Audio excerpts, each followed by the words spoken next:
Hello all, welcome back. आज का जो टॉपिक ऑफ डिस्कशन है that is based on the heating effect of current. और ये वीडियो मैंने थोड़ा कैजुअली बनाया, लेकिन इस पे मैं एक ऑफिशियल वीडियो डेफिनेटली बनाऊंगा। फिलहाल हम अपना डिस्कशन स्टार्ट करते हैं कि करंट का हीटिंग इफेक्ट क्या है वो समझते हैं। इसको समझने के लिए मुझे सबसे पहले कंडक्टर के अंदर जो चार्ज कैरियर्स है उनका कहानी एक बार फिर से रिविजिट करना पड़ेगा। ऑलरेडी तुम सबको पता है कि कंडक्टर अगर मैं एक कंसिडर करूँ, there is a conductor, conductor के अंदर जब चार्जेस ट्रैवल करते हैं तो होता क्या है। Now, if this is an electron that we are talking about, electron is basically the charge carrier in this case, and if this is the electric field, हम सबको पता है कि इस इलेक्ट्रॉन पे फोर्स लगता है। कितना फोर्स लगेगा in this case, that is छोटा e into capital E. And what is the acceleration in this case, that is छोटा e capital E divided by m. That means electron जब किसी conductor में move करता है under the action of electric field, under the action of applied potential difference, the electrons are accelerated. So we expect the velocity to increase, right. हम expect करते हैं velocity क्या करेगा, इंक्रीज करेगा। लेकिन क्वेश्चन ये आता है कि अगर वेलोसिटी इंक्रीज भी करता है तो कब तक बढ़ेगा, till what point of time with the velocity of the charge carriers increase. Because हम सबको पता है कि फाइनली ये इलेक्ट्रॉन जाके एक मेटल आयन के साथ जाके टकराएगा। याद है ना ये कहानी, किसके साथ जाके टकराएगा, एक मेटल आयन के साथ जाके टकराएगा। टकराने का मतलब क्या है, देयर इज कोलिशन। और हमने हमेशा सीखा है कि कोलिशन में क्या होता है, there is always a release of energy, right. So electron ने under the effect of this acceleration, जितना भी वेलोसिटी उसका इंक्रीज हुआ था, जिसके कारण उसका जितना भी काइनेटिक एनर्जी इंक्रीज हुआ था, सारा का सारा extra kinetic energy gets dissipated in the form of heat when the electrons go and hit the metal ions or the atoms in the conductor. ये सारे जो मेटल आयंस ये वाइब्रेट करना चालू करते हैं, they start vibrating. And because इनका vibration के कारण इनका वेलोसिटी इंक्रीज हो जाता है, वाइब्रेशनल वेलोसिटी इंक्रीज हो जाता है, सिस्टम का थर्मल एनर्जी इंक्रीज हो जाता है। तो इस कंडक्टर का जो टेम्परेचर है, कंडक्टर का जो टेम्परेचर है वो भी इंक्रीज करना चालू करता है, ठीक है ना। और ये जो फिनोमेनन है इसी को हम क्या बुलाते हैं, we call this phenomenon as the heating effect of current, या जूल्स हीटिंग भी हम उसको बुलाते हैं। क्या बुलाते हैं, जूल्स हीटिंग भी बुलाते हैं, ठीक है। Because joule was the guy जिसने इसको लेके प्रॉपरली डिस्कस किया था, तो इसको हम जूल्स हीटिंग भी कहते हैं। फाइन। तो हमने ये समझ लिया कि फिजिकली कंडक्टर गर्म क्यों होता है, बिकॉज इलेक्ट्रॉन्स उनके पास एक्सेस काइनेटिक एनर्जी है, because of collisions with the metal ions they release that energy, and due to which the temperature of the conductor increases, it gets hotter, it releases heat, it releases the energy in the form of heat. Is that clear? अभी थोड़ा और quantitatively बात करेंगे कि actually में कितना heat release होता है, ठीक है। तो थोड़ा क्वांटिटेटिवली डिस्कस करते हैं। So let us take the case of the resistor. हमने एक रजिस्टर लिया, this is resistor that we are talking about, right. And let us say इस रजिस्टर के थ्रू आई करंट फ्लो कर रहा है, दिस इज रेजिस्टेंस आर, ठीक है। And is because current is flowing along this direction. हमको हमेशा पता है कि करंट हमेशा हायर पोटेंशियल से लोअर पोटेंशियल की तरफ फ्लो करता है। तो करंट अगर लेफ्ट टू राइट फ्लो कर रहा है तो रजिस्टर का ये end should be at higher potential and resistor का ये end should be at lower potential. Is that clear? That means current जिस तरफ फ्लो कर रहा है उस तरफ अगर हम ट्रैवल करते हैं, we shall encounter a potential drop because we are moving from a region of higher potential to region of lower potential. Is that clear? And we all know कि अगर current इस resistor के through flow करेगा, current actually क्या है, current is basically the flow of charges. charges अगर resistor के through flow करेगा, they will collide, उनको ठोकर खाना पड़ेगा, बहुत ज़्यादा धक्का खाना पड़ेगा, and they're going to release that energy in the form of heat. Okay. तो अभी अगर मैं तुमको कहता हूँ कि डेफिनेटली यहाँ पर एक पोटेंशियल ड्रॉप होगा, try to understand potential drop. Do you really understand potential drop का मतलब क्या है? ये फॉर्मूला तो सबको पता है, V equal to I R, but potential drop का मतलब क्या है? What is potential drop? Can you tell me what is potential in the sense? Potential is nothing but potential energy, याद होगा ना ये, that is potential energy per unit charge. यही तो है, potential is nothing but potential energy per unit charge. Is that clear? Basically ये energy है, और ये एनर्जी चार्जेस के पास आया कहाँ से? मैंने जस्ट प्रीवियस वीडियो में से कहा था कि बैटरी इन ईएमएफ, ये एनर्जी देने वाला कौन है? एनर्जी देने वाला बैटरी होता है। तो बैटरी जब चार्जेस भेजता है तो बैटरी चार्जेस को एनर्जी दे के भेजता है। जब वो चार्जेस सर्किट के थ्रू मूव करता है, वो सर्किट के रेजिस्टेंस को जब फेस करता है वो एनर्जी रिलीज कर देता है, डिसिपेट कर देता है, वही एनर्जी जो बैटरी ने चार्जेस को दिया। तो अगर मैं कहता हूँ कि पोटेंशियल ड्रॉप आया है, इसका मतलब ये है कि जब रजिस्टर के थ्रू एक कॉलम चार्ज, पोटेंशियल तो एक कॉलम चार्ज के लिए डिफाइन किया जाता है, जब रजिस्टर के थ्रू एक कॉलम चार्ज पास करता है तो वो कितना एनर्जी रिलीज करके जाता है, that is V amount of energy is released, right. मैं बता देता हूँ, that is V is the energy released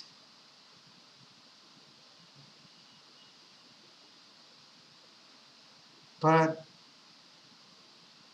unit charge. V is the energy released for unit charge. Is that clear? समझ में आया? Okay. Now the point is, in T time,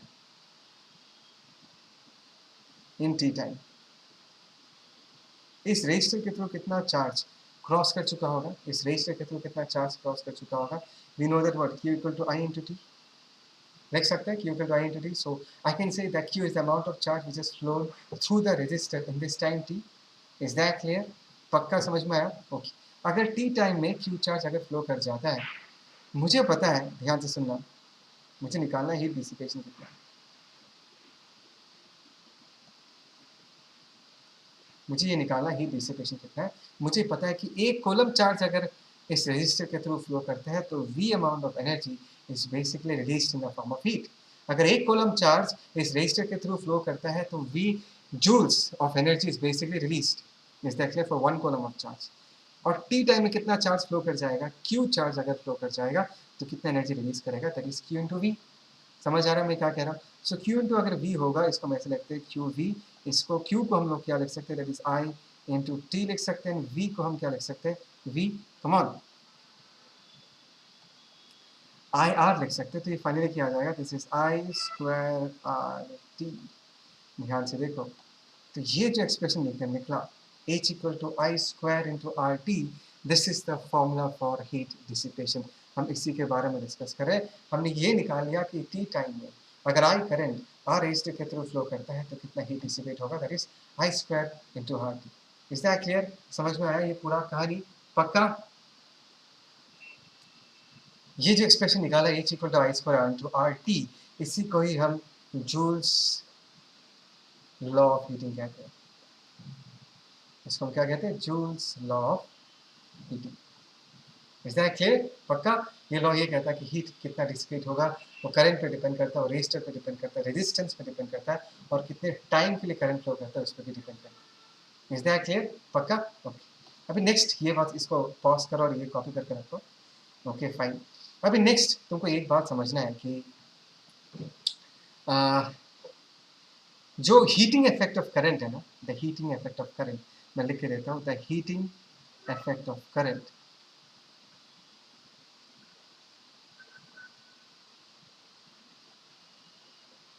ये irreversible है। Try to understand.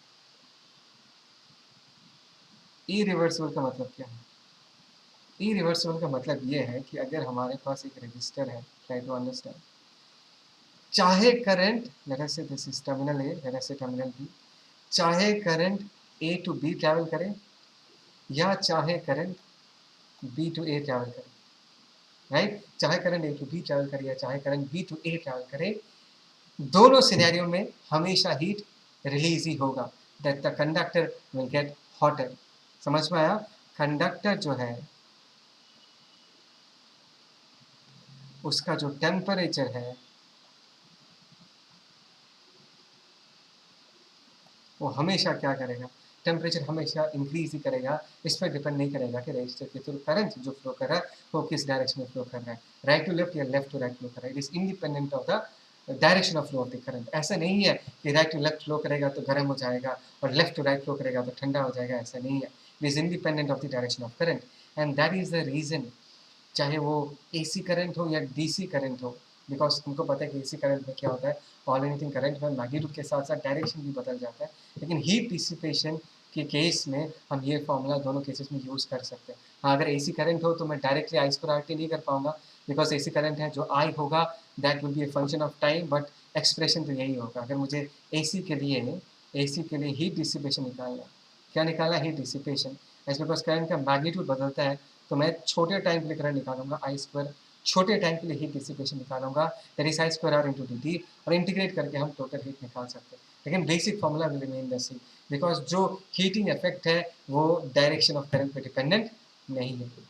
Is that clear? That is the reason, you know, हमारे घर के जो toasters है, जो फ्रिजर्स है, टोस्टर हो या जो हम लोग हीटर्स यूज़ करते हैं पानी गर्म करने के लिए हीटर्स, वहाँ के थ्रू तो बेसिकली AC करंट ही फ्लो करता है, लेकिन वेदर इट इज AC और DC, हमको फाइनली हीट डिसिपेशन मिलता ही है। Is that clear? पक्का? So this was the basic idea about the heating effect of current. ये जो फॉर्मूला I²RT वेरी इंपॉर्टेंट। हाँ, इस फॉर्मूला के कुछ अलग अलग फॉर्म्स भी है, वो भी बता के रखता हूँ। दैट इज I² × RT, ठीक है ना। आई को हम लोग क्या लिख सकते हैं, V/R लिख सकते हैं, पता है ना तुम लोग को ये, दैट इज R × T। और इसको हम क्या लिख सकते हैं, दिस केस V²/R × T। सही लिखा ना मैंने? Okay, this is V²/R × T। Is that clear? There is one more expression of heat dissipation. इसमें हम लोग और भी एक काम कर सकते हैं, ध्यान से देखो। इसको हम अलग तरीके से भी लिख सकते हैं, और एक फॉर्म भी हो सकता है। दैट इज यहाँ पर हमने आई को रिप्लेस किया, I² को रख दिया। आर को हम क्या लिख सकते हैं, आर, V को आर होता तो आर का वैल्यू कितना होगा, V/I। तो V/I लिख सकते हैं, इंटू टी लिख सकते हैं। दिस I² गेट्स कैंसिल्ड, और ये फाइनली कितना आ जाएगा, VIT। समझ में आया? तो अगर मैं सीधा सीधा बोलना चाहूँ कि हीट डिसिपेशन का एक्सप्रेशन जो है, उसके कितने सारे फॉर्म्स हो सकते हैं, 3 फॉर्म्स है। एक तो है I²RT, ठीक है। दूसरा फॉर्म क्या है, V²/R × T। और तीसरा फॉर्म क्या है, ध्यान से देखो, this is VIT। This 3 forms are the different forms of expression for the heating effect of current. इसको हमेशा याद रखना। Is that clear? पक्का? श्योर? आगे बढ़े। नेक्स्ट जो हम डिस्कस करेंगे, दैट इज अ यूनिट। अच्छा, यूनिट तो हमको पता ही है इसका क्या होता है, जूल्स होगा या हीट कैलोरीज में आता है। नेक्स्ट हम ये डिस्कस करेंगे पावर क्या होता है, ठीक है। Next topic of discussion is power. Now power is something which you already know कि पावर का डेफिनेशन क्या है। Power is basically energy supplied per unit time. और in this case of resistor, जब हम हीट डिसिपेशन के बारे में डिस्कस कर रहे हैं, तो हम पावर को क्या बताएंगे, वी शैल से power is nothing but the heat dissipated पर यूनिट टाइम। रजिस्टर के थ्रू पर सेकेंड कितना हीट रिलीज हो रहा है, उसी को ही हम पावर कहेंगे, ठीक है ना। सो इसको अगर हम एक्सप्रेशन के फॉर्म में लिखना चाहें, तो पावर क्या होगा, heat dissipated divided by what, time, H/T। H/T क्या होगा, दैट इज हीट डिसिपेटेड पर यूनिट टाइम। H की जगह हम लोग क्या लिख सकते हैं, that is I²RT divided by क्या लिख सकते हैं, T लिख सकते हैं। T कैंसिल आउट हो जाएगा। इसको हम क्या लिख सकते हैं, I²R, मतलब बेसिकली T कैंसिल आउट हो जाएगा। बाकी फॉर्म्स क्या है, V²/R, VI।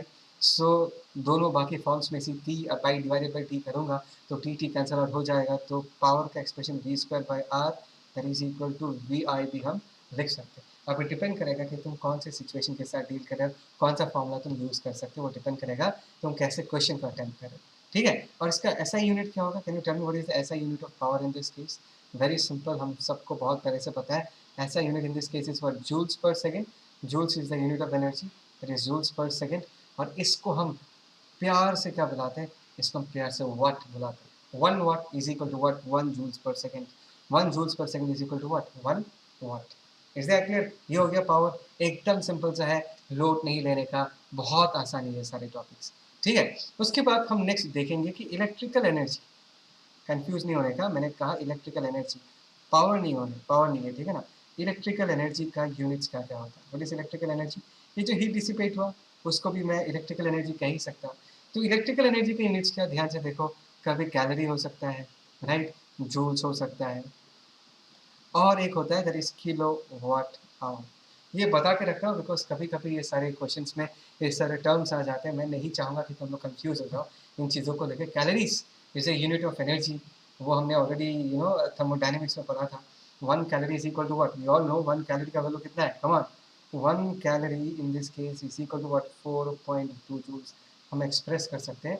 And I am more interested to show you people कि kilowatt hour in terms of joules क्या होता है, बिकॉज किलोवाट आवर भी is a unit of energy, not power. बहुत लोग कंफ्यूज हो जाते हैं, वो ये सोचते हैं कि kilowatt our is a unit of power. Power नहीं है, power is energy per unit time, joules per second. Kilowatt hour is basically a unit of energy। कभी भूलना मत इस चीज़ को, मैं तुमको करवा के भी दिखाता हूँ कि ये किलोवाट आवर, 1 किलोवाट आवर कितना जूल्स होता है। आई थिंक उसके बाद तुमको याद रहेगा, ठीक है।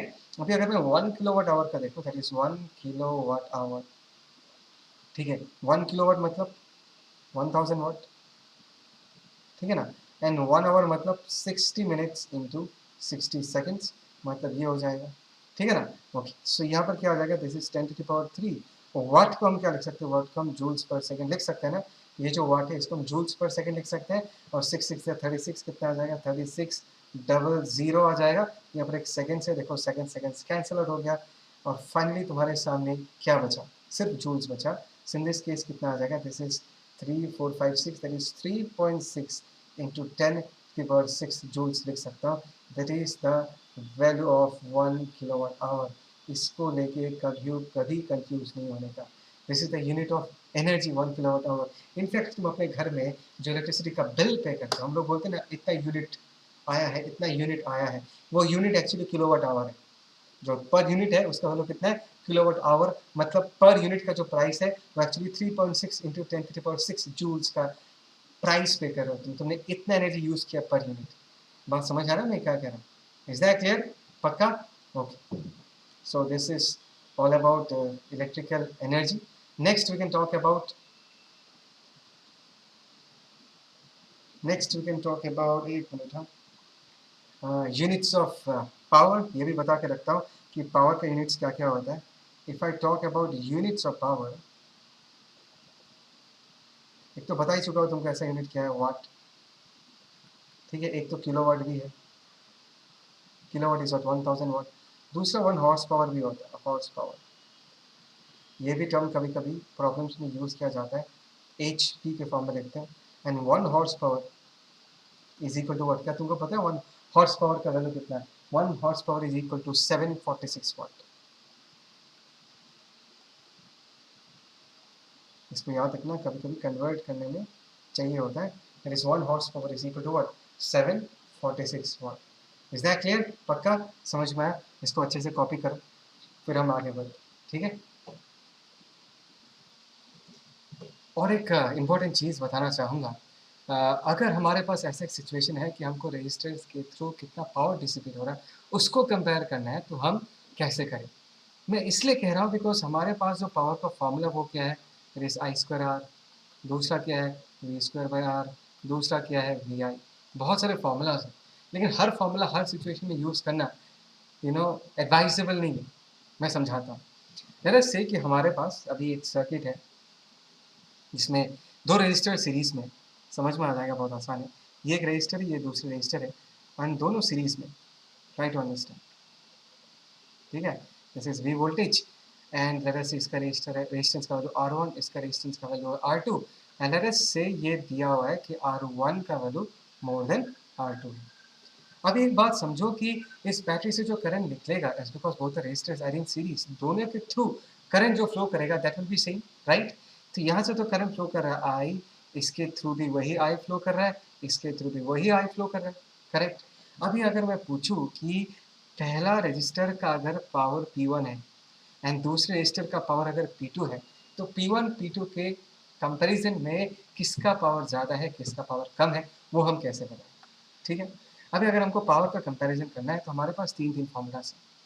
तो अगर मैं V²/R वाला फॉर्मूला यूज़ करना चाहूँ तो मुझे अभी फिलहाल ये पता नहीं है कि दोनों रजिस्टर के अक्रॉस कितना वोल्टेज, टोटल में V वोल्टेज है वो हमको पता है, बट पहले रजिस्टर के अक्रॉस कितना होगा, दूसरे रजिस्टर के अक्रॉस कितना होगा, वो हमको पता नहीं है। निकाल सकते हैं मेहनत करके, टाइम लगे। बट एक बात बताओ, मैं चाहूँगा कि तुम इस फॉर्मूला को ध्यान से देखो, P = I²/R। मैं इस फॉर्मूला को फेवर क्यों कर रहा हूँ, बिकॉज ध्यान से देखो, इस फॉर्मूला में करंट इन्वॉल्व है और हमको पता है कि करंट दोनों में क्या है, करंट दोनों में से। मैं ये कहना चाहता हूँ कि अगर पावर P = I²/R होता है, तो इस पर्टिकुलर सिचुएशन के लिए, सीरीज अरेंजमेंट के लिए, मैं कह पा रहा हूँ कि करंट जो है that is same for both the resistors. If current is same for both the resistors, I is same for both the resistors, can I say power is directly proportional to the resistance of the resistor? मतलब जिस resistor का resistance ज़्यादा होगा उसके through heat dissipation या उसका power भी क्या होगा, ज़्यादा होगा। तो स्ट्रेट फॉरवर्ड हम ये कह सकते हैं इस पर्टिकुलर डिस्कशन से, बिकॉज R1 का वैल्यू R2 से ज़्यादा है और resistance is directly proportional to power, तो P1 का वैल्यू P2 से क्या होगा, ज़्यादा होगा। So this is how we compare. समझ में आया? This is how we compare. But कब? जब ऐसा सीरीज वाला अरेंजमेंट हमारे सामने दिया हो। लेकिन माय पॉइंट इज अभी सीरीज नहीं हो क्या, अगर हमारे पास दो resistor say which are in parallel, try to understand. ये एक रेजिस्टर है, ये एक रेजिस्टर है, and let us say they are in parallel. This is battery, this is voltage V। Let us इसका रेजिस्टेंस का वैल्यू R1, इसका resistance का वैल्यू R2। कंडीशन वही दिया है, से R1 मोर देन R2, और पावर्स का वैल्यू भी वही दिया है कि लेट अस से इस रेजिस्टर का पावर हमने P1 लिख के रखा और इस रेजिस्टर का पावर हमने P2 लिख रखा और यही पूछा गया कि P1 P2 के बीच कौन बड़ा कौन छोटा, ठीक है ना। अभी वी ऑल नो कि यहाँ से जो करंट निकलेगा, टर्मिनल से जो करंट निकलेगा वो फाइनली R1 R2 में बढ़ जाएगा।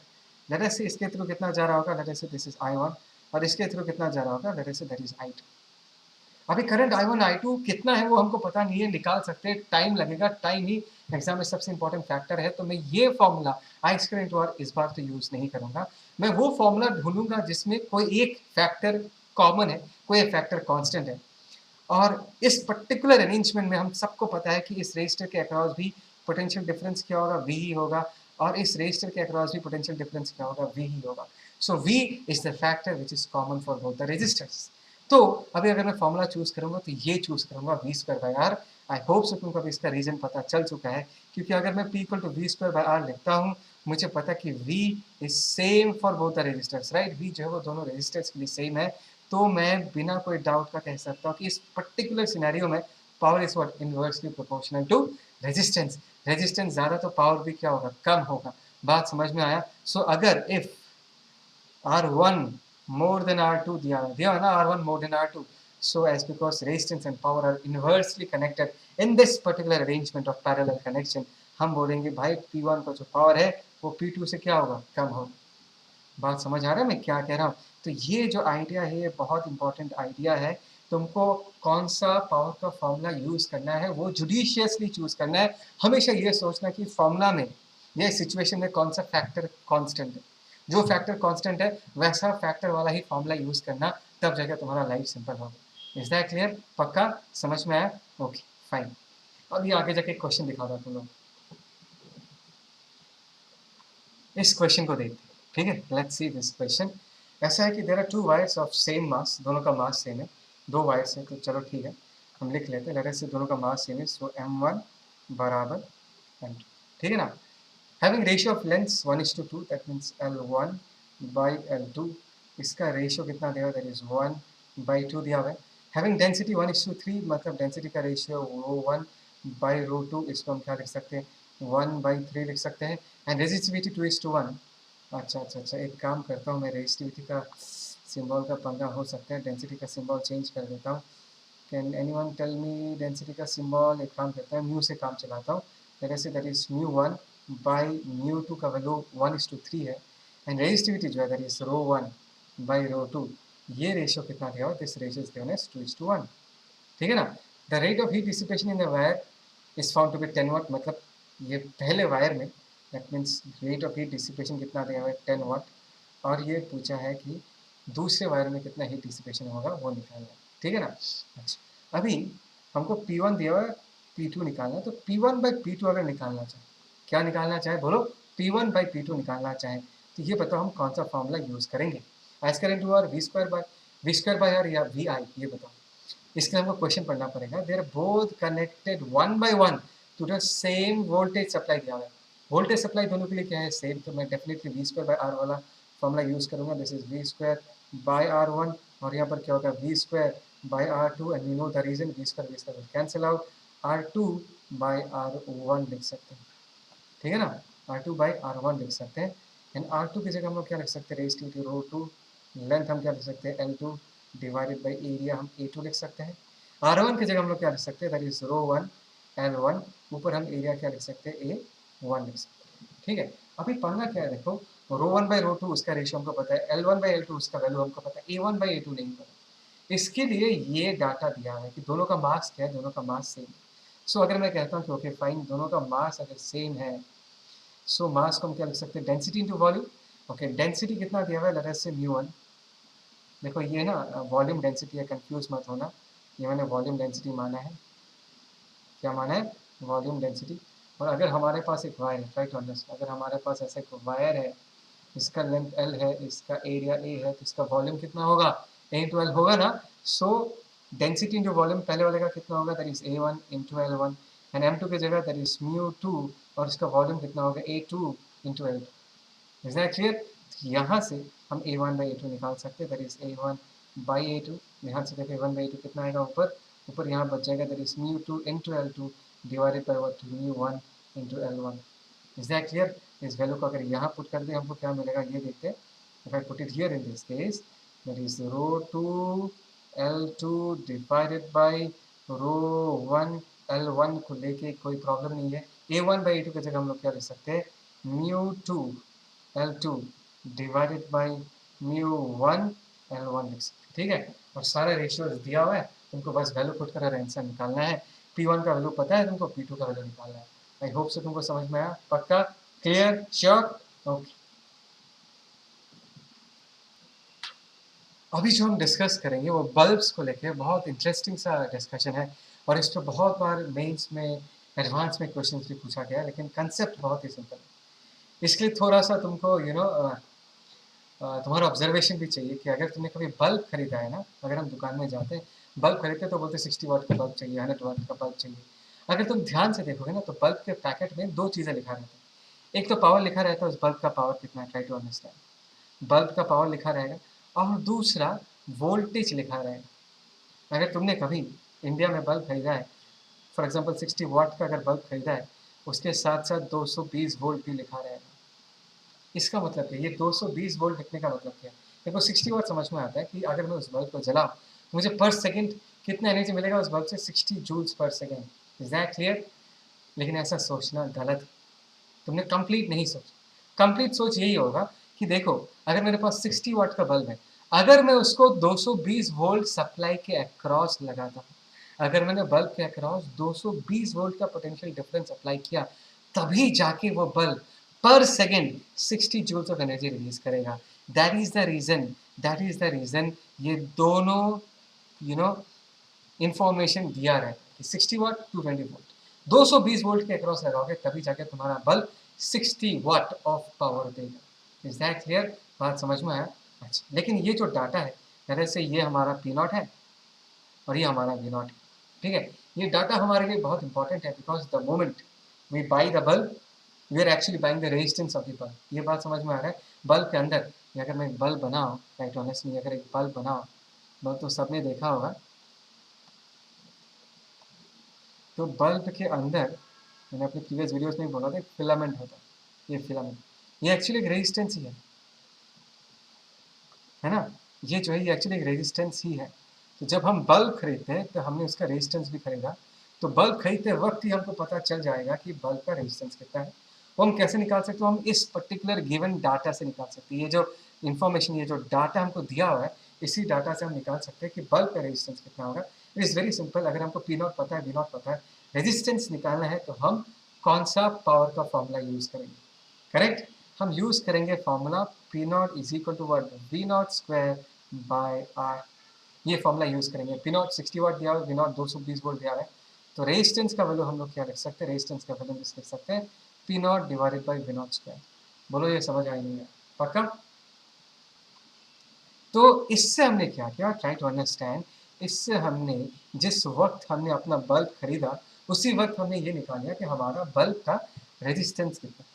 Now my question to all of you is that, अगर मैं इसी बल्ब को लेता हूँ, ट्राई टू अंडरस्टैंड, अगर मैं इसी बल्ब को लेता हूँ और बल्ब को लेके मैं ऐसे एक सर्किट के साथ कनेक्ट करता हूँ जिसका अप्लाइड वोल्टेज, जो वोल्टेज हम अप्लाई कर रहे हैं इस बल्ब के अक्रॉस, वो 220 नहीं है, अगर ऐसे वो 200 वोल्ट, जिसको हमने वी से रिप्रेजेंट किया. देख रहा है, हमने किससे रिप्रेजेंट किया, वी से रिप्रेजेंट किया.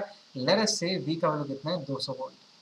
मतलब नॉट द असाइंड वोल्टेज, जो लिखा हुआ है वो नहीं. क्या तुमको लगता है कि इसका पावर 60 वाट होगा? क्या तुमको लगता है इसका पावर 60 वाट होगा? नहीं होगा. ये 60 वाट पावर नहीं देगा. Try to understand. ये क्या पावर देगा वो हम आराम से निकाल सकते हैं. इसका जो पावर है, मुझे वी पता है, बिकॉज वी 200 वोल्ट हमने अप्लाई किया, वो हमको ऑलरेडी पता होगा. हम अभी फॉर्मूला यूज़ करेंगे वी स्क्वायर बाय आर. और याद करो हमने आर का वैल्यू खरीदते वक्त निकाल के रखा था, इस बल्ब के अंदर कितना रेजिस्टेंस. सो पावर जो कि अननोन है, पावर के बारे में हमको पता नहीं है, लेकिन वोल्टेज हमको पता है, बिकॉज वोल्टेज तो हमने ही अप्लाई किया था. रेजिस्टेंस की जगह हम लोग क्या लिख सकते हैं, रेजिस्टेंस की जगह हम लोग लिख सकते हैं, नीचे लिख देंगे पी नॉट और ऊपर क्या आ जाएगा, that is V naught square. Is that clear? Sorry यार, मैंने गड़बड़ कर दिया. रुको रुको रुको, नहीं तुमको पता चल गया होगा, यहाँ पर लिखने में मैंने थोड़ा सा रिवर्स लिख दिया, ये ऐसा लिखना नहीं था. रेजिस्टेंस का वैल्यू हमको क्या लिखना चाहिए था, रेजिस्टेंस का वैल्यू हमको लिखना चाहिए था V naught square by P naught, so थोड़ा सा उल्टा लिख दिया, V naught square by P naught. तो यहाँ पर वी स्क्वायर बाई आर है, so this is V square by R. R की जगह हम लोग क्या लिख सकते हैं, that is V naught square, ऊपर क्या आ जाएगा पी नॉट। तो फाइनली पी का जो हम एक्सप्रेशन लिखना चाहेंगे वो क्या होगा, ध्यान से देखो, that is V by V naught the whole square into P naught. So this is the expression that we are talking about. Very very important expression. That means इसी बल्ब को 60 वाट के बल्ब को अगर मैं 200 वोल्ट के across apply लगाऊं, 200 volt potential difference apply करूं उस 60 वाट बल्ब के अक्रॉस, तो कितना पावर डिसिपेट करेगा वो, या कितना एनर्जी रिलीज करेगा वो हम इस फॉर्मूला से निकाल सकते हैं। इफ V बराबर वी नॉट, मतलब जितना बोला गया है 220 वोल्ट बोला गया है उसी के अक्रॉस अगर हम लगाते हैं, V का वैल्यू अगर 220 वोल्ट ही है, अगर V का वैल्यू बराबर वी नॉट है, तो जितना पावर बोला गया था उतना ही पावर मिलेगा। इन दैट केस P का वैल्यू हमको क्या मिल जाएगा, P नॉट मिल जाएगा। इज दैट क्लियर, समझ में आया पक्का। इसके साथ साथ और एक इम्पॉर्टेंट आइडिया भी है यहाँ पर कि इफ हमने जो वोल्टेज अप्लाई किया था is more than V naught, try to understand. हमने सोचो 300 वोल्ट अप्लाई कर दिया, कितना अप्लाई कर दिया, 300 वोल्ट। एक बात समझो, ये 220 वोल्ट अप्लाई करोगे तब ये 60 वाट पावर देगा। तो यहां से इस पर्टिकुलर बल्ब के थ्रू मैक्सिमम कितना करंट पास कर सकते हैं वो भी हम निकाल सकते हैं। कैसे, तब हम फॉर्मूला यूज करेंगे P naught is equal to what, I square, या हम वी आई यूज कर सकते हैं। Yes, that is a better formula to use.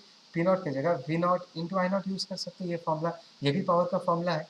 तो यहाँ से मैं ये निकाल सकता हूँ कि आई नॉट का वैल्यू कितना होगा, आई नॉट का वैल्यू होगा P naught by V naught. ये आई नॉट क्या निकला, this is the specified current. Try to understand specified current का मतलब क्या है, कि अगर इतना करंट उस बल्ब के थ्रू, अगर इतना करंट उस बल्ब के थ्रू फ्लो करता है तो वो बल्ब डैमेज नहीं होगा। बिकॉज कुछ सोच के देखो, अगर बहुत ज़्यादा करंट फ्लो करेगा तो वो फिलामेंट गर्म हो जाएगा, गर्म होने के बाद वो मेल्ट हो जाएगा और वो चीज़ टूट जाएगा, खुल जाएगा, it will become an open circuit. बात समझ आ रहा है मैं क्या कह रहा हूँ, तो ये हो गया हमारा स्पेसिफाई करंट। अभी अगर तुमने, ये है अप्लाइड वोल्टेज, तुमने जो अप्लाई किया, और ये हमारा स्पेसिफाइड वोल्टेज, मतलब ये तुम्हारे बल्ब के पैकेट में लिखा हुआ है कि इतना वोल्टेज अप्लाई करोगे तो 60 वाट लगेगा। अगर उससे ज़्यादा वोल्टेज अप्लाई करोगे तो करंट जो फ्लो करेगा that will be more than I naught. I naught क्या हमने जस्ट ना बताया, that is the specified current. So there is full chances कि हमारा जो बल्ब है वो डैमेज हो जाएगा, बिकॉज करंट अगर बहुत ज़्यादा होगा देयर इज फुल चांसेस कि बल्ब क्या हो जाए, हमारा डैमेज हो जाए। बात समझ आ रहा है मैं क्या कह रहा हूँ, इज दैट क्लियर, पक्का? ओके, इसको कॉपी करो।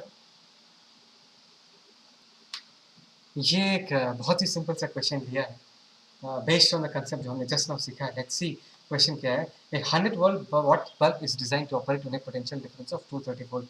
ट्राई टू अंडरस्टैंड, ये पी नॉट दिया है, स्पेसिफाइड पावर, ये क्या दिया, दिस इज पी नॉट दिया है। Find the resistance of the bulb, very very simple. अगर इस बल्ब का रेजिस्टेंस निकालना, हम कौन सा फॉर्मूला यूज करेंगे, पी नॉट वी नॉट दिया है, so we should use the formula P naught is equal to what, V naught square by R. Directly यहाँ से निकाल सकते हो, तो आर का वैल्यू कितना होगा, ध्यान से देखो, there is V naught square by P naught, V naught square कितना होगा, there is 230 the whole square, come on, divided by P naught की जगह हम लोग क्या लिख सकते हैं, 100 वाट लिख सकते हैं। एंड फाइनली रेजिस्टेंस का वैल्यू होगा, मैं डायरेक्टली आंसर लिख दे रहा हूँ, रेजिस्टेंस का वैल्यू होता है in this case that is 529 ohm. Is that clear? ऐसे डायरेक्टली हम निकाल सकते हैं, रेजिस्टेंस हमने निकाल लिया। Find the current drawn by the bulb if it is operated at a potential difference for which it is designed. मतलब बोला है कि करंट कितना फ्लो करेगा, ये बताओ कि अगर जितना के लिए इसको डिजाइन किया गया है उतना ही पोटेंशियल डिफरेंस अगर अप्लाई किया जा रहा है, दैट इज 230 वोल्ट अगर अप्लाई किया जा रहा है। सिंपल, तब हम कौन सा फॉर्मूला यूज करेंगे, P naught is equal to V naught into I naught. Simple, so I naught की जगह हम लोग क्या लिख सकते हैं, that is P naught by V naught. P naught की जगह पावर कितना है भाई साहब, दैट इज 100, एंड वोल्टेज कितना है, दैट इज 230। जीरो जीरो को कैंसिल आउट कर देगा, एक मिनट, जीरो जीरो को कैंसिल आउट कर देगा और फाइनली कितना होगा, एक minute. Okay, in this case ये भी पागल हो गया, ठीक है। सो इन दिस केस हम क्या लिख सकते हैं, दैट इज 10/23 लिख सकते हैं, ठीक है। This is in ampere. इतना करंट स्पेसिफाइड करंट है, अगर जितना के लिए डिजाइन किया गया है उतना ही अगर वोल्टेज अप्लाई किया गया है तो इतना ही करंट फ्लो करेगा, ठीक है। Next, find the current drawn and power consumed by the bulb if it is connected to 200 volt supply. बहुत सिंपल है कि अगर हमारे पास ये बल्ब है, ट्राई टू अंडरस्टैंड, इसको हमने किसके साथ कनेक्ट किया, इसका हमने ऐसा एक बैटरी के साथ कनेक्ट किया जिसका वोल्टेज कितना है 200 वोल्ट, राइट। लेकिन डिजाइन किसके लिए किया गया था, डिजाइन तो 230 के लिए किया गया था, 230 के लिए किया गया था। दैट मीन्स जितना लिखा हुआ है, दैट इज कितना लिखा हुआ है in this case, that is 100 volt लिखा हुआ, उतना पावर हमको मिलेगा नहीं। करंट ड्रॉन पूछा है, अच्छा, लेकिन इसका रेजिस्टेंस तो फिक्स्ड होगा ना भाई साहब, रेजिस्टेंस तो कभी चेंज नहीं होगा। रेजिस्टेंस हमने कितना निकाल के रखा था, 529 ohm, that is 529 ohm resistance हमने निकाल के रखा था। तो पूछा कि find the current drawn, directly निकाल सकते, current is equal to V by R. यहाँ पर वोल्टेज हमने कितना अप्लाई किया, 200 वोल्ट अप्लाई किया, एंड रेजिस्टेंस का वैल्यू कितना, दैट इज 529। यहाँ से हम करंट निकालेंगे कि इस वक्त इस सिचुएशन में कितना करंट फ्लो करेगा। और अगर पावर कंज्यूम बोला, ठीक है, पावर कंज्यूम्ड हम क्या लिख सकते हैं, इस रेजिस्टर के through V square by R लिख सकते हैं। वोल्टेज कितना होगा बल्ब के across, that is 200 the whole square by resistance का वैल्यू हमने पहले से निकाल के रखा है, दैट इज 529। ये हो जाएगा तुम्हारा पावर कंज्यूम। ठीक है, so this is how we solve this problem. Simple है ना, पक्का, आगे बढ़े। ओके, ये नेक्स्ट क्वेश्चन देखते हैं, ये भी एकदम सिंपल है। क्वेश्चन पढ़ते हैं। ए 500 वाट हीटिंग यूनिट, मतलब इसको तुम पी नॉट मान सकते हो। इस heating unit is design to operate from a 200 volt supply. 200 volt supply का मतलब है कि वी नॉट का वैल्यू 200 है। By what percentage will its heat output drop if the line voltage drops to 160 volt. ठीक है, पी नॉट 500 वोल्ट देता है अगर हम 200 वोल्ट अप्लाई करते हैं। यहाँ से हम रेजिस्टेंस निकाल सकते हैं। देखो सोल्यूशन क्या कर सकते हैं, हम यहाँ से आराम से रेजिस्टेंस निकाल सकते हैं, that is P naught is equal to V naught square by R. यहाँ से हमने रेजिस्टेंस निकाल के रखा, कितना होगा, R equal to V naught square by P naught, और उसका वैल्यू कितना होगा, come on tell me. V naught square हो जाएगा तुम्हारा 200 the whole square divided by P naught is 500। अच्छा, मैं इसको कैलकुलेशन करना नहीं चाहूँगा, चलो ठीक है कर देता हूँ। दिस इज 200, नीचे कितना हो जाएगा, दिस इज 500, जीरो जीरो चला गया, दिस इज 5 4 जो 20 40, that is 80 ohm. 80 ohm is the resistance. अगर पूछा by what percentage will its heat output drop if the line voltage drops to 160 volt, अगर 160 वोल्ट में ड्रॉप हो जाएगा तब कितना पावर होगा। तो सेम फॉर्मूला यूज करो, वी स्क्वायर बाई आर, लेकिन इस बार वी का वैल्यू कितना होगा, 160 वोल्ट होगा, रेजिस्टेंस हमने निकाल कर रखा है। वी स्क्वायर की जगह हम लोग क्या लिख सकते हैं, it is 160 into 160 divided by resistance की जगह हम लोग क्या लिख सकते हैं, 80, that is 8 to the 16, that is 320 watt. बात समझ आ रहा है मैं क्या करूँ, मैं क्या कर रहा हूँ, is that clear. So 320 watt है। So what is the power drop in this case, heat drop अगर हम निकालना चाहते हैं तो, अच्छा परसेंटेज हीट ड्रॉप पूछा, राइट। परसेंटेज हीट ड्रॉप क्या होगा, come on tell me, percentage heat drop कितना ड्रॉप हो गया परसेंटेज वाइज, ये बताओ, कम ऑन। हमको पता है कि चेंज कितना हुआ, पहले 500 था, अभी 320 है, मतलब this is the amount of change divided by original. Original कितना होगा, 500 इंटू 100, राइट। इस तरीके से हम परसेंटेज हीट ड्रॉप निकाल सकते हैं।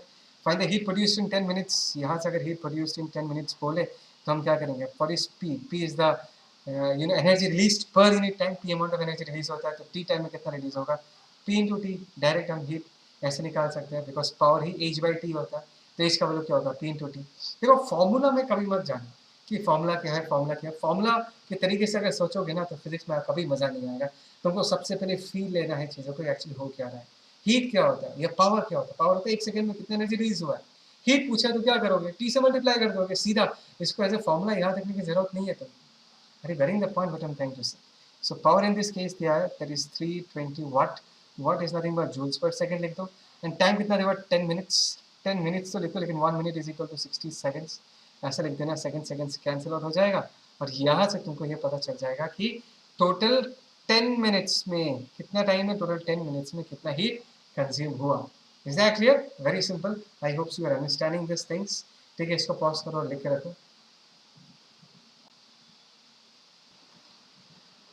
अभी हम अपने डिस्कशन को आगे बढ़ाते हैं और बल्ब्स के बारे में और थोड़ा डिटेल्स में डिस्कस करते हैं, बिकॉज यही पार्ट है जो कि एग्जाम से पूछा जाता है। बल्ब्स कनेक्टेड इन सीरीज, जैसे कि दिख रहा है कि देयर आर 2 बल्ब्स और दोनों को हमने सीरीज में कनेक्ट करके रखा है, वोल्टेज वी अप्लाई करके रखा है। इसका जो रेटेड पावर वो पी नॉट 1 है और जो रेटेड पावर दूसरे बल्ब का है वो पी नॉट 2 है। Try to understand.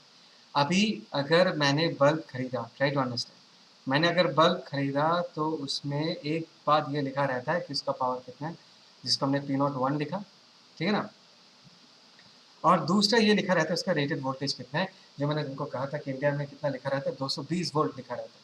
ठीक है। और दूसरा बल्ब है, उसका भी हमको रेटेड पावर पता है, उसका रेटेड पावर कितना, दैट इज P02, और उसका जो वोल्टेज है वो भी कितना, V0 ही है। एग्जैक्टली वोल्टेज V0 दिया हुआ है, इसका भी 220 वोल्ट।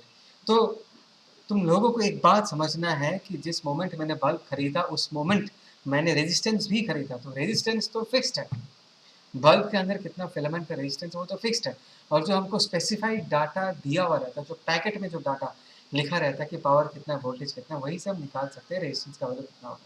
तो अगर मैं दो बल्ब खरीदता हूँ, लेट अस से just for the sake of discussion मैंने खरीदा एक 60 वाट का बल्ब, और दूसरा बल्ब मैंने खरीदा कितना वाट का, लेट अस से 100 वाट का बल्ब खरीदा, ठीक है ना। एक 60 वाट, एक 100 वाट, दोनों में वोल्टेज कितना दिया हुआ है, दोनों में वोल्टेज 220 वोल्ट है, यहाँ पर भी वोल्टेज कितना, 220 वोल्ट ही दिया हुआ है। अगर ऐसा है तो हम इस बल्ब के अंदर कितना रेजिस्टेंस वो तो हम पहले से बता के रख सकते हैं। We can use the formula that P is equal to V square by R1 in this case. तो R1 के जगह हम लोग क्या लिख सकते हैं, R1 की जगह हम लोग लिख सकते हैं that is V0 square by P01। Is that clear? Similarly यहाँ पर हम लिख सकते हैं that is P02 is equal to V0 square. देखो V0 दोनों के लिए सेम है, वोल्टेज जो स्पेसिफाइड वोल्टेज है तुम्हारे घर के सॉकेट में जो वोल्टेज आता है वो तो हर घर में 220 वोल्ट ही आएगा। Is that clear? Her socket में कितना होगा, 220 वोल्ट ही तो होगा। V0 का वैल्यू क्या है, सेम है। और रेजिस्टेंस हमने क्या लिख दिया, that is R2 in this case. R2 का वैल्यू हम लोग क्या लिख सकते हैं, R2 in this case is equal to V0 square by P02। Now this are two very very important relations, because इसी रिलेशन को लेके मैं एक इम्पॉर्टेंट कंक्लूजन देने वाला हूँ। ट्राई टू अंडरस्टैंड, ये दोनों रिलेशंस बहुत ही इंपॉर्टेंट रिलेशन है। These are the two relations that we are talking about. अभी एक बात बताओ, दोनों में से V0 square and V0 square दोनों तो सेम है, बिकॉज जो स्पेसिफाइड वोल्टेज है वो दोनों बल्ब्स के लिए क्या है, सेम। अगर ऐसा है, ध्यान से देखो, V0 स्क्वायर दोनों के लिए सेम है, तो क्या मैं इन दोनों से ये कंक्लूड करके बता सकता हूँ कि जो रेजिस्टेंस होगा that is inversely proportional to the rated power. मतलब जो रेटेड पावर लिखा हुआ है, मतलब पैकेट में जो पावर लिखा हुआ है उस बल्ब के अंदर कितना रेजिस्टेंस होगा उसके इन्वर्सली प्रोपोर्शनल होगा। मतलब ये जो एक्सप्रेशन है are inversely proportional to P naught, P naught is the rated power. ये भूलो मत, रेटेड पावर का मतलब समझ में आता ही नहीं आता, पैकेट में जितना पावर लिखा हुआ है। इसका मतलब ये है कि पैकेट में पावर का वैल्यू अगर ज़्यादा है तो उसका रेजिस्टेंस कम होगा, और पैकेट में अगर पावर का वैल्यू कम है उसका रेजिस्टेंस क्या होगा, ज़्यादा होगा। दैट मीन्स ये बात मैं बताना चाहता हूँ इस पर्टिकुलर कहानी से कि अगर तुम मुझे पूछोगे sir resistance of 60 watt bulb जो मैंने यहाँ पर कंसिडर किया है and resistance of 100 watt bulb, किसका रेजिस्टेंस ज़्यादा है, तो हमने जस्ट नो क्या सीखा, जिसका पावर ज़्यादा होगा उसका रेजिस्टेंस क्या होगा, कम। Resistance is inversely proportional to power.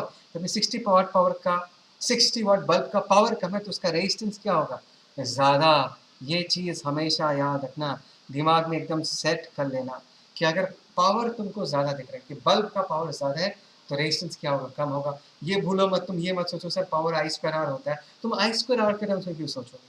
तुमको देखना है ना तुम्हारा गिवन क्वांटिटीज कौन से पैरामीटर्स में दिया हुआ है। यहाँ पर जो रेटेड पावर दिया हुआ है विद रिस्पेक्ट टू वोल्टेज दिया हुआ है कि पहले बल्ब का वोल्टेज V0 स्पेसिफाइड वोल्टेज है, दूसरी बल्ब का भी V0 वोल्टेज ही है। बहुत लोग ये सोचते हैं सर पावर मतलब आई स्क्वायर आर, अगर पावर ज़्यादा है तो रेजिस्टेंस ज़्यादा होना पड़ेगा, दैट डायरेक्टली प्रोपोर्शनल। तुम P equal to I square R वाला फॉर्मूला यहाँ पर यूज़ नहीं कर पाओगी, तुमको यहाँ पर P equal to V square by R वाला फॉर्मूला यूज़ करना है, बिकॉज अगर तुमको दोनों बल्ब्स को कंपेयर करना है तो एक पैरामीटर कांस्टेंट लेना पड़ेगा। एंड इन दिस केस दोनों बल्ब्स में वोल्टेज जो है V0 220 वोल्ट वो क्या है, कांस्टेंट, तो वही फॉर्मूला यूज़ करोगे। हमेशा याद रखना कि तुम अगर दुकान में बल्ब खरीदने जा रहे हो, अगर तुमने 100 वाट और 60 वाट का बल्ब खरीदा, 100 वाट वाले बल्ब का रेजिस्टेंस कम होगा, 60 वाट वाले बल्ब का रेजिस्टेंस ज़्यादा होगा, हमेशा याद। Is that clear? पक्का। अभी आगे बढ़ते हैं, ध्यान से नहीं। यहाँ पर सीन क्या है कि हमने दोनों बल्ब्स को सीरीज में कनेक्ट करके रखा है। ध्यान से देखो, this is basic clear series connection. Is that clear? कोई डाउट इससे? सीरीज है या नहीं है? This is a series connection.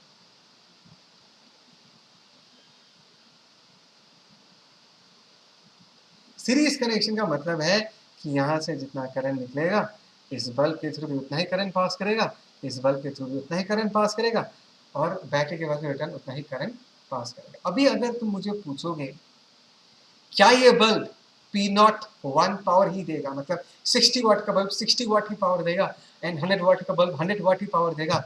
इसका जवाब होगा नहीं। नहीं, डिपेंड करता है कि इस बल्ब के अक्रॉस कितना वोल्टेज अप्लाई हुआ। अगर 220 वोल्ट अप्लाई होता है तभी जाके वो पी नॉट 1 या 60 वाट का पावर देगा। अगर इस बल्ब के अक्रॉस 220 वोल्ट लगा हुआ है तभी जाके वो 100 वाट का बल्ब पावर देगा। इस केस में वोल्टेज V है, ऑब्वियसली दोनों के अक्रॉस तो 220 वोल्ट नहीं लगेगा, तो पावर जो रेटेड पावर है वो नहीं मिलने वाला। बात समझ में आ रहा है? इस वक्त जो हमको पावर मिलेगा दे विल बी डिफरेंट। लेने से इसका पावर है P1 और इसका पावर है P2। ये पावर्स है जो मिलता है हमको, जो मिलता है, ट्राई टू अंडरस्टैंड। और P नॉट क्या है? जितना बोला गया,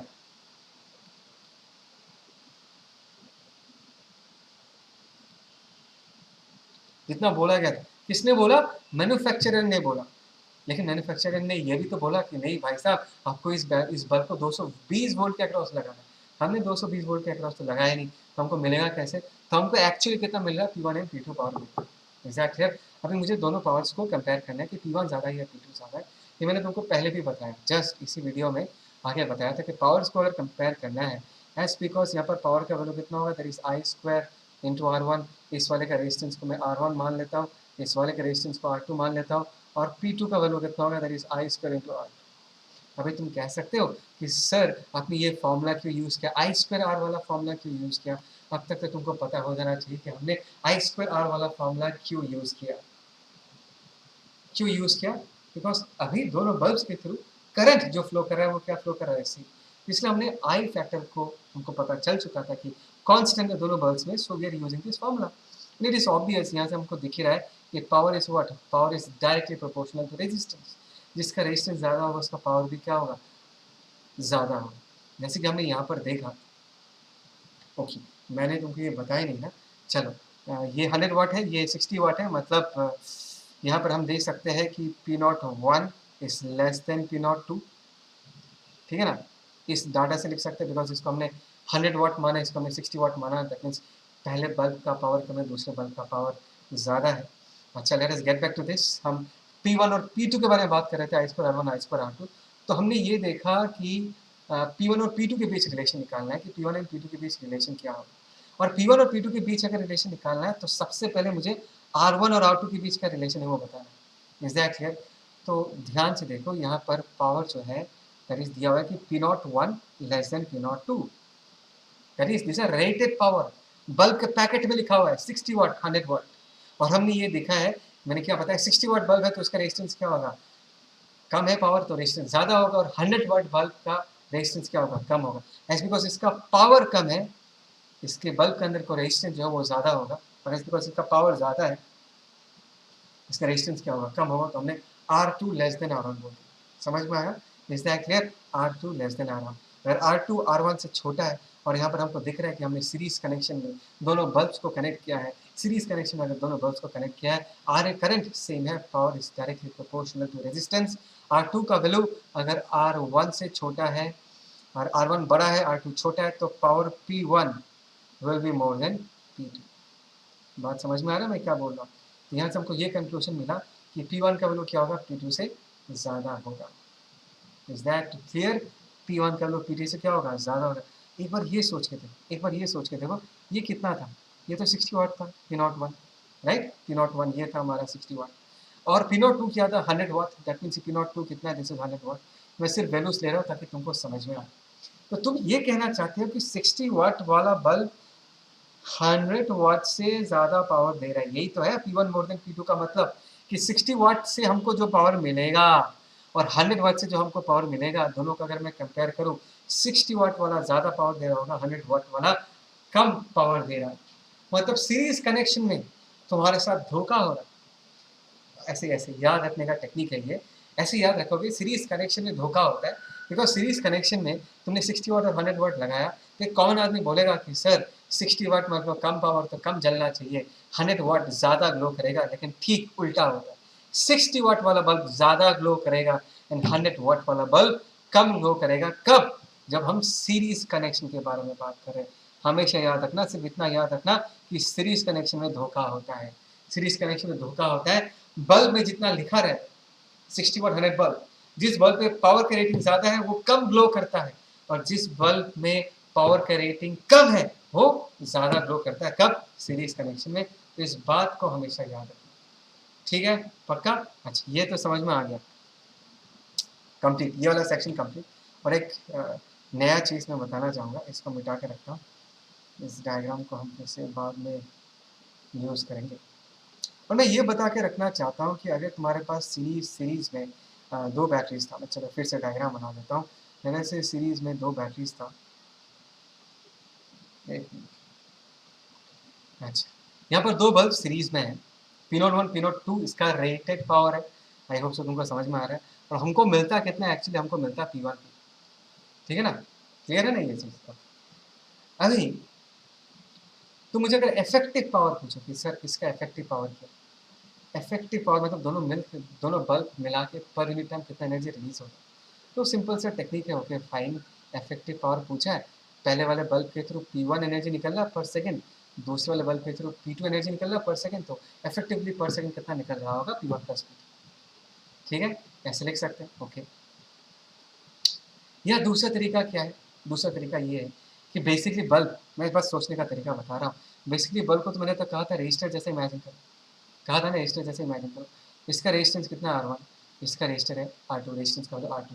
तो इन दोनों रेजिस्टेंस को अगर मैं सिंप्लीफाई कर दूँ तो मुझे क्या मिलेगा? एक R इक्विवेलेंट मिलेगा, ठीक है? अभी मैं बल्ब के टर्म्स में सोच नहीं रहा, मैंने अभी दोनों बल्ब्स को रजिस्टर के फॉर्म में इमेजिन किया ताकि हमारा डिस्कशन थोड़ा सिंपल हो। तो ये हो गया V voltage R equivalent. R equivalent का मतलब कितना होगा? R1 प्लस R, ऐसे भी लिख सकते हैं, राइट? तो अभी तुमको दोनों बल्ब के साथ, दो अलग अलग बल्ब के साथ डील नहीं करना पड़ रहा है, तुमको सिर्फ एक ही बल्ब जिसका रेजिस्टेंस R इक्विवेलेंट है उसके साथ डील करना पड़ रहा है। मैंने बस दोनों बल्ब के रेजिस्टेंस को एक सिंगल रेजिस्टर से रिप्लेस कर दिया ताकि हमारा कैलकुलेशन आसान हो। तो पावर मैं कैसे लिख सकता हूँ? इस पर्टिकुलर सर्किट से पावर को मैं V² बाई R इक्विवेलेंट भी लिख सकता हूँ, कोई हर्ज नहीं है, कुछ गलत नहीं है यहाँ पर।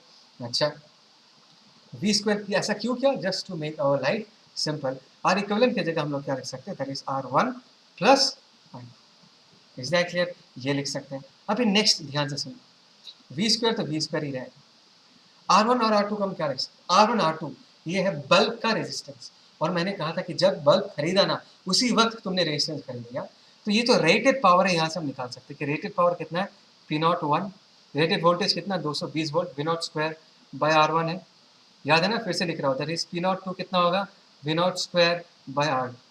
ये तो स्टार्टिंग से ही, जब तुमने बल्ब को सर्किट में कनेक्ट नहीं किया, जब दुकान से ही जस्ट खरीदा है, उस वक्त ही हम बता सकते हैं कि दोनों बल्ब का रेजिस्टेंस कितना है। यहाँ से हम लिख सकते हैं। तो R1 की जगह हम लोग क्या लिख सकते हैं? V0² by P01। यहाँ पर लिखते हैं V0² बाई P01 R1 की जगह। एक मिनट, अरे प्लस एंड R2 की जगह हम लोग क्या लिख सकते हैं? R2 की जगह हम लिख सकते हैं V0² by P02। So this is V0² by P02, ठीक है ना? ऐसे लिख सकते हैं, पक्का? Okay okay. तो यहाँ से मैं V0² अगर कॉमन ले लूँगा, V है यहाँ पर, V0² इधर आ गया, और अगर मैं इसको सिंप्लीफाई करूँ, can you help me out? Simplification में क्या आएगा? ऊपर आ जाएगा P01, एम आई करेक्ट? इंटू P02 आएगा ना ऊपर, P01 इंटू P02, और नीचे क्या होगा? This is P01 plus P02, और ये निकलेगा हमारा इफेक्टिव पावर का एक्सप्रेशन। Is that clear? पक्का? P01 into P02 divided by P01 plus P02 V by V0। अभी ध्यान से सुनो, अभी अगर if V is equal to V0, समझ आया मैंने क्या था? अगर जो अप्लाइड वोल्टेज है उसको हमने 220 वोल्ट मान लिया, जो कि एक्चुअली V0 है। इसका मतलब ये नहीं है कि हर बैटरी, हर बल्ब के अक्रॉस 220 वोल्ट नहीं है यार, ये 220 वोल्ट भी दोनों बल्ब के अक्रॉस डिस्ट्रीब्यूट होकर जाएगा। तो किसी में अगर 100 है तो दूसरे में 120 होगा फॉर एग्जांपल, तो अभी भी तुमको रेटेड पावर तो नहीं मिलेगा। Is that clear? बस मैं ऐसे टाइम पास के लिए बता के रख रहा हूँ। इन दैट केस फॉर्मूला बदल के क्या हो जाएगा? फॉर्मूला V0 कैंसिल आउट हो जाएगा, और यहाँ पर क्या आ जाएगा? This is P01 into P02 divided by नीचे क्या आ जाएगा? This is P01 plus P02। ये इफेक्टिव पावर है, कभी कभी काम में आता है, इसलिए मैंने तुमको कैलकुलेट करके दिखा के रखा है ताकि कभी ऐसा सिचुएशन आए तो ऐसा ना लगे कि नया सिचुएशन। ठीक है? पक्का? ओके। तुमने लिखा है पहले की चीज़ें? एक काम करता हूँ मैं, थोड़ा नीचे लेके जाता हूँ।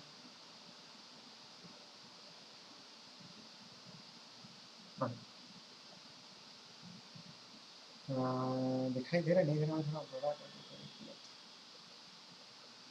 हूँ। अभी पॉज करो, पॉज करके इतना क्वेश्चन लिख के रखो, ठीक है ना। उसके बाद ये वाला क्वेश्चन, ठीक है। अभी हम ये देखेंगे कि अगर हम बल्ब्स को पैरेलल में कनेक्ट करते हैं तो पावर, बल्ब जो पावर देता है उसको हम कैसे कंपेयर करेंगे। सिंपल है, लॉजिक्स वही है। हमको पहले से पता है कि अगर हमने बल्ब खरीदा तो हमको पहले से रेजिस्टेंस पता है। लेट्स से P01 जो है मोर देन P02 लेता हूँ, ठीक है। इस पर्टिकुलर केस के लिए, इस पर्टिकुलर सिनेरियो के लिए P01 मोर देन P02 ले लिया, this is the rated power. And we know that P01 is equal to what, V0 square by R1 and P02 is equal to what, V0 square by R2, right. और यहाँ से हमने देख लिया कि V0 V0 दोनों में same है, power and resistance R what, inversely related. That means अगर P01 मोर देन P02 है, जिसका कोरस्पॉन्डिंग रेजिस्टेंस जो होगा R1 it will be less than what, R2। मतलब अगर पावर का रेटिंग ज़्यादा है तो उसका कोरस्पॉन्डिंग बल्ब के अंदर का जो रेजिस्टेंस होगा वो छोटा होगा, तो R1 लेस देन R2, ये हम लोग पहले से निकाल के रखते हैं, ठीक है ना।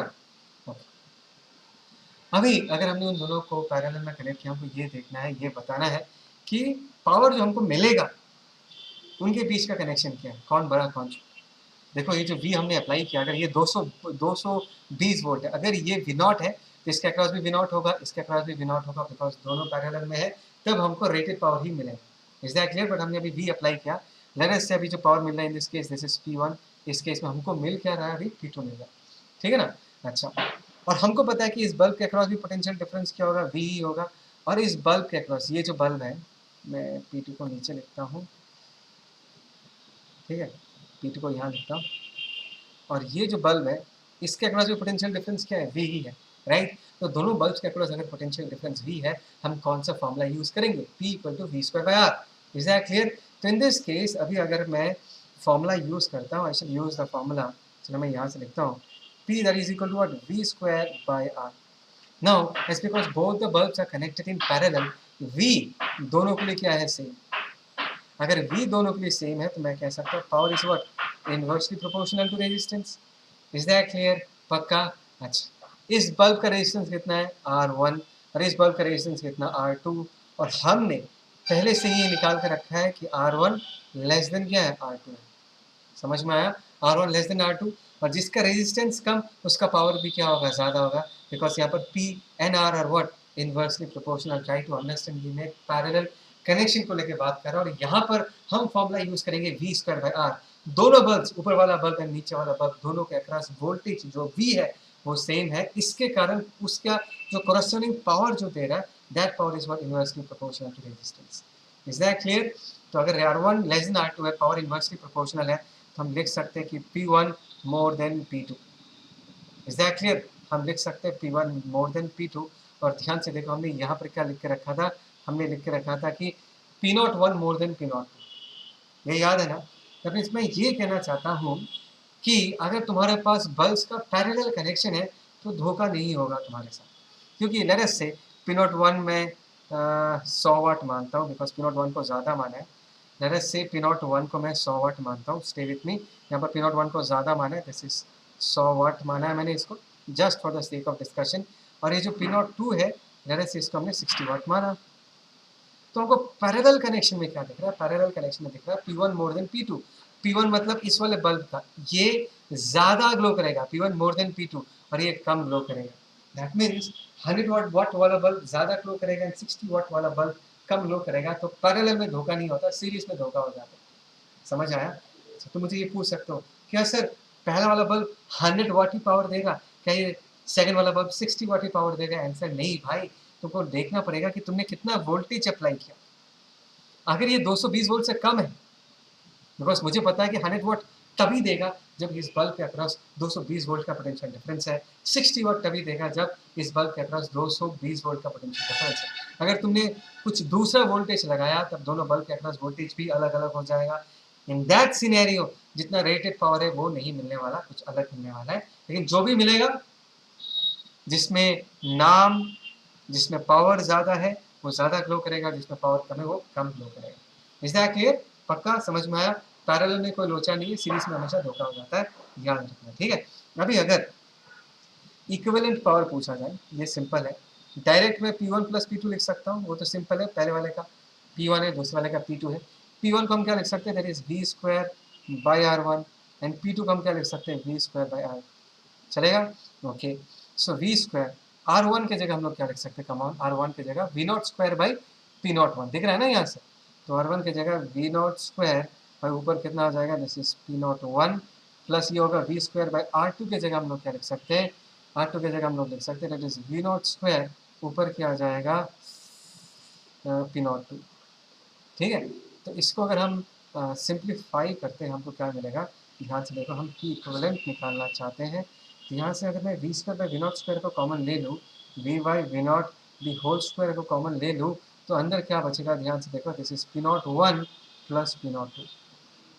बोलो समझ आया नहीं है? Is that clear? तो अगर ध्यान देना, if V equal to V naught, तो हमको क्या मिलेगा, P equal to P naught 1 plus P naught 2। Is that clear? अगर अप्लाइड वोल्टेज और रेडिएट वोल्टेज सेम हो गया, तब बल्ब में जितना लगा लिखा हुआ है उतना ही पावर हमको मिल जाएगा। पक्का समझ में आया? This was the story about bulbs in parallel. Okay, इसको कॉपी करो, इसको कॉपी करो। अभी नेक्स्ट क्वेश्चन देखते हैं, बहुत अच्छा क्वेश्चन है। An electric kettle has two coils. When one of this is switched on, the water in the kettle boils in 6 minutes. अगर एक कॉइल को ऑन किया जाता है तो पानी 6 मिनट्स में बॉयल होता है, ठीक है ना। When the other coil is switched on, the water boils in 3 minutes. जब दूसरे कॉइल को ऑन किया जाता है तो वाटर 3 मिनट में बॉयल हो जाता है। If the two coils are connected in series, find the time taken to boil the water in the kettle.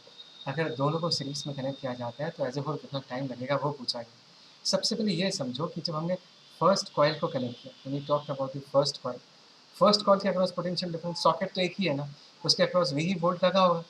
अच्छा, तो इन दिस केस हीट जो कि उसने कंज्यूम किया फॉर बॉइलिंग, वो कितना होगा, that is V square, that is coil का रेजिस्टेंस R1 है, एंड टाइम T1 हमने लिख दिया, T1 इज 6 मिनट्स, ठीक है। अभी जब सेकेंड कॉइल को कनेक्ट किया, this is the first coil, इसका रेजिस्टेंस R1 है, जब हमने सेकेंड कॉइल को कनेक्ट किया उसको भी हमने सेम वोल्टेज ही अप्लाई किया होगा, एंड इसका रेजिस्टेंस कितना R2, तो इस केस में हीट तो इस कॉइल ने भी उतना ही सप्लाई किया होगा, बिकॉज पानी को बॉयल करने में एक फिक्स्ड अमाउंट ऑफ हीट चाहिए, so that will be same in both the cases. Potential difference is V square divided by what, R2, और टाइम टेकन कितना हो गया होगा, T2।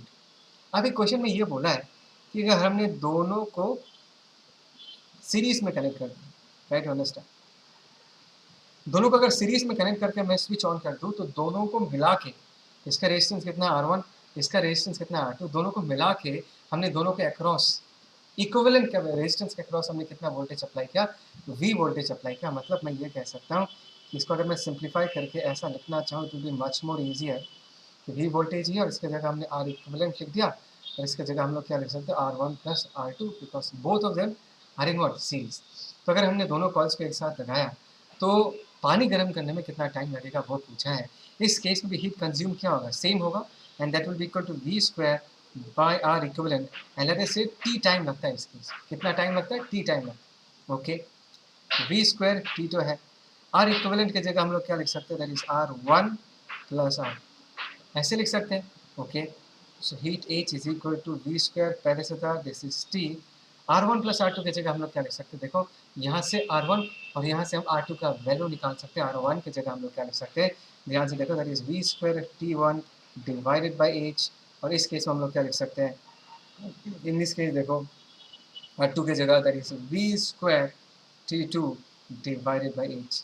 Is that clear? So V square gets cancel out, H ऊपर आ जाएगा, इस H के साथ कैंसिल आउट हो जाएगा, and time taken in this case is equal to what, T1 plus T2 in this case, that will be equal to what, 9 minutes। बोलो समझ आया नहीं है? पक्का श्योर? सिंपल सा था, लेकिन इसमें पूछा नहीं है, लेकिन मैं फिर भी डिस्कस कर रहा हूँ कि अगर ऐसा बोला जाता कि अगर दोनों कैटल्स को पैरेलल में कनेक्ट किया गया, सोचो ऐसा फिर ऐसा, तब कितना टाइम लगेगा, तब दोनों के अक्रॉस कितना वोल्टेज सप्लाई हो रहा होगा, if this is R1, if this is R2, इसके अक्रॉस भी वी वोल्टेज होगा, इसके अक्रॉस भी वी वोल्टेज होगा। सो इन दिस केस अभी अगर मैं हीट निकालना चाहूँ वो क्या होगा देखते हैं। इसने की थी इतना हीट रिलीज किया होगा लगा से H1, इसने कितना हीट रिलीज किया होगा इंडिविजुअली H2, तो दोनों मिला के H1 प्लस H2 मिला के H होना चाहिए। H is the amount of heat required to start the boiling of water. Okay, H1 की जगह हम लोग क्या लिख सकते हैं, ध्यान से देखो, that is V² by R1, and H2 की जगह हम लोग क्या लिख सकते हैं, that is V² by R2। ठीक है, मैं थोड़ा सा इसको यहाँ लेके जाता हूँ। Okay, so in this case अगर मैं V² को कॉमन लूँ, 1/R1 को क्या लिख सकते हैं, जस्ट नाउ लिखा था, मैं फिर से दिखाता हूँ। 1/R1 को, R1 को क्या लिख सकते हैं, R1 इज V² T1/H। ठीक है ना, R1 इज 1/R1 मतलब V² T1 ऊपर क्या आ जाएगा H, सिमिलरली यहाँ पर भी ऊपर क्या आ जाएगा H V² और नीचे कितना आ जाएगा T, सेम टाइप से आएगा, दिस इज H। अच्छा, यहाँ पर एक चीज़ मिस कर गया मैं, ये तो पावर लिखा है, इंटू टाइम लिखना पड़ेगा, बिकॉज ये जो हमने V²/R1 प्लस V²/R2 लिखा है ये तो टाइम सॉरी पावर है, power into time is actually heat dissipated, तो यहाँ पर एक T लिख के रखते हैं हम लोग। So this H gets cancel, V² gets cancel, तो यहाँ से हमको मिल रहा है कि T का वैल्यू बराबर क्या होगा, T का वैल्यू बराबर 1 divided by 1/T1 plus 1/T2। ठीक है, और ये फाइनली कितना आएगा, ध्यान से देखो, ऊपर आ जाएगा T1 into T2 divided by what, divided by T1 plus T2। So this will be the time taken अगर हमने दोनों कॉइल्स को पैरेलल में कनेक्ट किया। Is that clear? तो ये था हमारा क्वेश्चन, बहुत अच्छा क्वेश्चन, ऑलरेडी मेडिकल के एग्जाम्स में NWT में आ चुका है ये क्वेश्चन, एग्जैक्टली यही क्वेश्चन आ चुका है। ठीक है, तो इसको पॉज करके अच्छे से लिख के रखो। आई होप से तुमको समझ में आया। This is all about electrical energy and power, right? Let's meet soon, take care.